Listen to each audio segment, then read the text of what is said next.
दोस्तों, आज हम बात करेंगे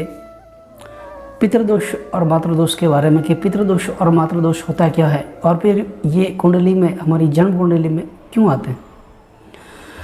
अब कई बार ये भी देखने में आता है कि अपने पूर्वजों के जो दुष्कर्मों का जो परिणाम है उनके वंशजों को भुगतना पड़ता है। तो क्या अब सवाल ये उठता है कि क्या हमारे पूर्वजों के दुष्कर्मों का जो परिणाम उनके वंशजों को भुगतना पड़ सकता है, या फिर हमारे माता पिता के द्वारा छोड़े गए जो ऋण है क्या उनकी संतान को वो चुकाना पड़ता है, या फिर आगे के जीवन को वो प्रभावित कर सकता है। तो ऐसे बहुत तरह के सवाल है, बहुत प्रकार के प्रश्न मन में उठते हैं कि क्या ऐसा वास्तव में हो सकता है। लेकिन एक कहावत है कि न समयादि यो व्याधि श्रेया कर्म जो बुध पुण्यश्च भेजसे शांतस्य श्रेया कर्म दोषजा। कहने का मतलब है कि जब किसी बीमारी का इलाज दवाइयों से न हो पाता हो, औषधीय गुणों से, औषधीय उपायों से न हो पाता हो, तो फिर कर्मज दोषों को मानना ही पड़ता है, कर्मज रोगों को मानना पड़ता है। ये कर्म का सिद्धांत काम करता है यहाँ पे। अब जो कि हम बात करेंगे यहाँ पे पितृदोष और मातृदोष के बारे में, तो ये बात तो सत्य है कि अपने पूर्वजों के दुष्कर्मों का परिणाम उनके वंशजों को भुगतना पड़ता है, या हमारे माता पिता के द्वारा छोड़े गए ऋण उनकी संतान को चुकाना पड़ता है, चाहे वो आर्थिक ऋण हो, शारीरिक ऋण हो, मानसिक ऋण हो। और वैसे भी एक इंसान को अपने जीवन में 3 बातें कभी भूलनी नहीं चाहिए: कर्ज, फर्ज और मर्ज। कर्ज का मतलब जो कर्ज हमारे ऊपर है और उस कर्जे की और हमने ध्यान नहीं दिया तो वो कर्जा हमारी बर्बादी का कारण बन सकता है। फर्ज, अब फर्ज हमारे ऊपर है, जो दायित्व प्रकृति ने हमको दिए हैं इस संसार के अंदर, प्रकृति ने हमें भेजा है, परमात्मा ने हमें भेजा है, तो कुछ फर्ज देके भेजा होगा, कुछ न कुछ कारण होगा इसमें। तो अब बात ये होती है कि फ़र्ज जो हमारे ऊपर है, चाहे वो समाज का हो, चाहे वो परिवार का हो, चाहे वो देश का हो, कुटुंब का हो, कोई भी फ़र्ज हो, और उस फ़र्ज को हमने अदा नहीं किया तो वो फ़र्ज हमारी आने वाली 7 पीढ़ियों तक को प्रभावित करेगा। और मर्ज का मतलब होता है बीमारी। जो बीमारी चाहे छोटी हो या बड़ी हो, उस बीमारी को और हमने ध्यान नहीं दिया तो वो बीमारी हमारे मृत्यु का कारण बन सकती है, और ये बात सत्य है। तो शास्त्रों ने हमारी जन्म कुंडली में 14 प्रकार के जो ऋण है, श्राप है, दोष हैं, वो बताए गए, जिसमें पितृदोष और मातृदोष ये प्रमुख है। अब जो पितृदोष है वो 7 पीढ़ी तक अपना प्रभाव छोड़ता है, और मातृदोष जो है वो 4 पीढ़ी तक अपना प्रभाव छोड़ता है। अब कभी कभी देखने में ये भी आता है कि जातक का अपना कोई दोष नहीं होता है, अपना खुद का स्वयं का कोई दोष नहीं होता है, वो तो सुकर्म कर रहा होता है, उसने कोई पाप नहीं किए हैं, फिर भी उसको बहुत सारे कष्ट घिरे रहते हैं, वो मानसिक तनाव में दुखी रहता है, अशांत रहता है, धन की कमी रहती है, कौटुंबिक क्लेश रहता है, पारिवारिक सुख का अभाव रहता है, माता के सुख का अभाव रहता है, पैतृक संपत्ति में विवाद हो जाता है, वाहन, मकान, भूमि की समस्या पैदा हो जाती है, संतान की समस्या पैदा हो जाती है, पराक्रम का अभाव हो जाता है, बहुत सारे कष्टों का सामना करना पड़ सकता है, रोग से आदमी पीड़ित रहता है, पति पत्नी में अलगाव पैदा हो जाता है, दाम्पत्य जीवन में तनाव पैदा हो जाता है, मृत्यु तुल्य कष्टों का सामना करना पड़ सकता है, भाग्योदय में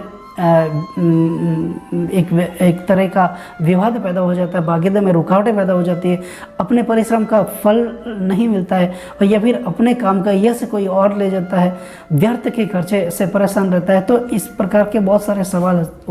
उठते हैं, और ऐसा होता क्यों है? और इसका एक ही कारण है कि पितृदोष और मातृदोष, पितृ ऋण या मातृ ऋण, पितृ श्राप या मातृ श्राप। अब ये हमारी कुंडली में क्यों आता है और किस प्रकार से आता है? क्योंकि देखो, जब कभी अब सवाल ये उठता है कि एक बच्चे का जब जन्म होता है, वो माँ की गर्भ से बाहर निकलता है, तो उस वक्त एक उसकी जन्म कुंडली बनाई जाती है। अब दोस्तों, जन्म कुंडली है क्या? जन्म कुंडली व्यक्ति के जीवन का एक आकाशीय नक्शा होता है कि जिस समय जातक का जन्म होता है उस समय एक ब्रह्मांड के अंदर ग्रह और नक्षत्रों की एक स्थिति बन जाती है, जिसे कहते हैं एक मानचित्र बन जाता है, जिसे हम कहते हैं जन्म कुंडली। तो लग्न का मतलब लगा हुआ कि जिस समय जातक का जन्म होता है उस समय पूर्वी क्षितिज के अंदर जो राशि लगी हुई होती है, जो सूर्य के सामने जो राशि होती है, उदयरत राशि को आधार मान करके फिर लग्न कुंडली बनाई जाती है। तो उस कुंडली में जब जातक का जन्म होता है तो उस समय मात्र दोष और पितृदोष आ जाते हैं। लेकिन उस समय तो जब वो बच्चा जो बच्चा जिसका जन्म हुआ है तो उसने तो कभी अभी शुरुआत ही नहीं की कर्म करने की, उसने तो कर्म करना प्रारंभ भी नहीं किया, फिर भी उसके जन्म कुंडली में इस प्रकार के जो दोष है वो क्यों आते हैं। तो इसका एक ही कारण है कि अपने पूर्वजों के द्वारा जो छोड़े गए ऋण या श्राप या दोष, और कभी कभी आदमी अपने पूर्वजों को याद नहीं करता है, उनकी आत्माएं फिर भटकती रहती है और वो तकलीफ देती है। तो अब ये जन्म कुंडली में किस प्रकार से होता है, जब जन्म कुंडली में सूर्य के साथ राहु केतु या शनि जैसे ग्रहों की जब युति होती है तो ये पितृदोष की ओर इशारा करती है। अब पितृदोष उसमें भी जो सूर्य है नीचस्थ है, शत्रु क्षेत्री है, और उसके साथ में अगर शनि राहु और केतु जैसे पापग्रह की युति बन रही है तो ये विशेष पितृदोष की श्रेणी में आते हैं। और सूर्य जब द्वादश भाव के अंदर विराजमान होता है जो कि मोक्ष का भाव है, और उस भाव से ये पता चलता है कि हमारे पूर्वजों का, हमारे पितरों का मोक्ष हुआ कि नहीं हुआ, उनकी आत्माएं भटकती है कि नहीं भटकती, कि उसका जो भाव है वो द्वादश भाव है जिसे मोक्ष का भाव कहते हैं। और उस भाव के अंदर अगर सूर्य विराजमान हो और सूर्य के साथ में शनि राहु और केतु जैसे पापग्रह विराजमान हो तो भी अधिक पितृदोष की श्रेणी में आता है, जिससे कि जातक के जीवन में बहुत सारी कठिनाइयों का तकलीफें आती है, बहुत सारी कठिनाइयों का सामना करना पड़ सकता है। अब जब सूर्य हमारे जन्म कुंडली में द्वितीय भाव में, चतुर्थ भाव में, पंचम भाव में, नवम भाव में, एकादश भाव में अगर विराजमान हो और सूर्य के साथ में राहु केतु और शनि जैसे पापग्रह विराजमान हो तो व्यक्ति के जीवन में कुछ विशेष घटनाएं घटित होती है। और इसका प्रमुख कारण होता है पितृदोष, जिसमें कि जातक अपने पूर्वजों को श्रद्धापूर्वक याद नहीं करता है, उनकी आत्माएं भटकती है, उनका मोक्ष नहीं करवाता है, उनका पिंडदान नहीं करवाता है, तो फिर उनकी आत्माएं भटकती है और फिर वो तकलीफ देते हैं।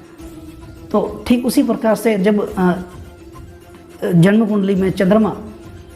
अगर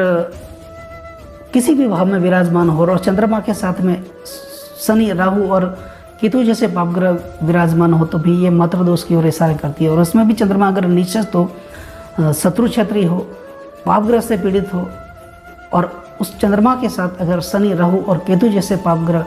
विराजमान हो तो ये विशेष मातृदोष की श्रेणी में आता है। और चंद्रमा जब द्वादश भाव में विराजमान हो और उस चंद्रमा के साथ शनि राहु और केतु जैसे पापग्रह विराजमान हो तो ये विशेष मातृदोष की ओर इशारा करती है।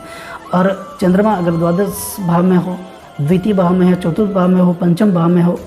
भाग्य स्थान के अंदर हो और कर्म भाव के अंदर हो और उस चंद्रमा के साथ शनि राहु और केतु जैसे पापग्रह विराजमान हो तो व्यक्ति के जीवन में विशेष प्रकार की घटनाएं घटित होती है और उसका प्रमुख कारण होता है मातृदोष। तो जब भी श्राद्ध का महीना जब चल रहा हो, श्राद्ध पक्ष चल रहा हो, तो अपने पूर्वजों को श्रद्धापूर्वक याद करें, उनका तर्पण करें, उनका मोक्ष करवाएं, उनसे संबंधित कुछ दान पुण्य करवाएं ताकि वह इस प्रकार के कष्टों से मुक्ति मिल सके।